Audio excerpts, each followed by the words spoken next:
திமுகவால் NEET தேர்வை ரத்து செய்ய முடியாது என அதிமுக மருத்துவரணி இணை செயலாளர் சரவணன் தெரிவித்துள்ளார்.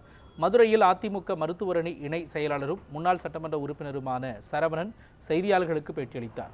அப்பொழுது திமுக அரசு அனைத்து கட்சி கூட்டத்தை கூட்டி மக்களிடம் நாடகம் ஆடுவதாகவும், எடப்பாடி பழனிசாமி முதலமைச்சராக இருந்தபொழுது கொண்டு வந்த 7.5% இடஒதுக்கீட்டால் 1650 மாணவர்கள் மருத்துவ கல்வி பயிலக்கூடிய வாய்ப்பை பெற்றதாகவும் தெரிவித்தார்.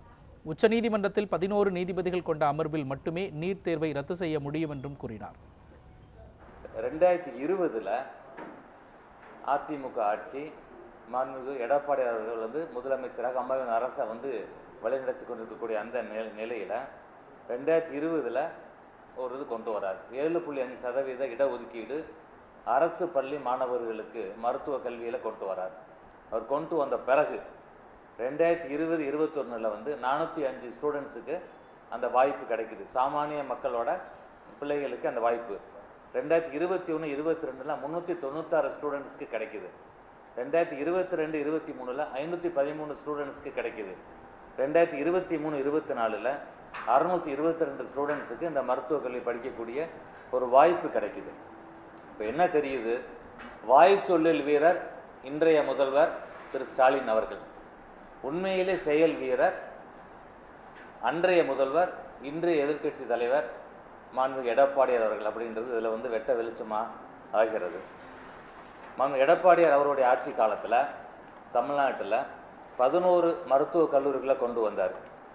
அந்த 11 மருத்துவக் கல்லூரிகள் 2017 2021 எத்தனை ஸ்டூடெண்ட்ஸ் அதிகரிக்கிறாங்க? 1650 பேர் மருத்துவக் கல்வி படிக்கக்கூடிய ஒரு வாய்ப்பை ஏற்படுத்தி தர்றார். இது எப்போ? மத்திய அரசு பெரும்பான்மையான அரசாக இருந்து நீட்டை கட்டாயமாக்கின பிறகு என்ன பண்ணுறாரு? ராஜதந்திரமாக தமிழக மாணவர்களுக்கு பயன்படக்கூடிய வகையில் சாமானிய மக்களின் குழந்தைகளும் மருத்துவ கல்வி பெற வேண்டும் என்ற ஒரு அடிப்படையில் 7.5% முதலமைச்சருக்கான தனி பவரை யூஸ் பண்ணி இந்த இடஒதுக்கீடு அரசு பள்ளி மாணவர்களுக்கு கொண்டு வந்த விளைவாக வருஷத்துக்கு 600 ஸ்டூடெண்ட்ஸ்க்கு மேலே மருத்துவ கல்வி படிக்கக்கூடிய ஒரு வாய்ப்பு வருது. 11 மருத்துவக் கல்லூரிகள் அவருடைய ஆட்சி காலத்தில் தொடங்கி வைக்கும் பொழுது அன்று தமிழக அரசு நெருக்கி 3000 கோடி அதற்காக ஒதுக்குறாங்க. அப்போ 1650 பேருக்கு ஒரு வாய்ப்பு கிடைக்குது. அப்போ தமிழ்நாட்டில் மொத்தம் 38 அரசு மருத்துவக் கல்லூரிகள் இருக்கின்றன. தனியார் கல்லூரிகள் 37 கல்லூரிகள் இருக்கின்றன.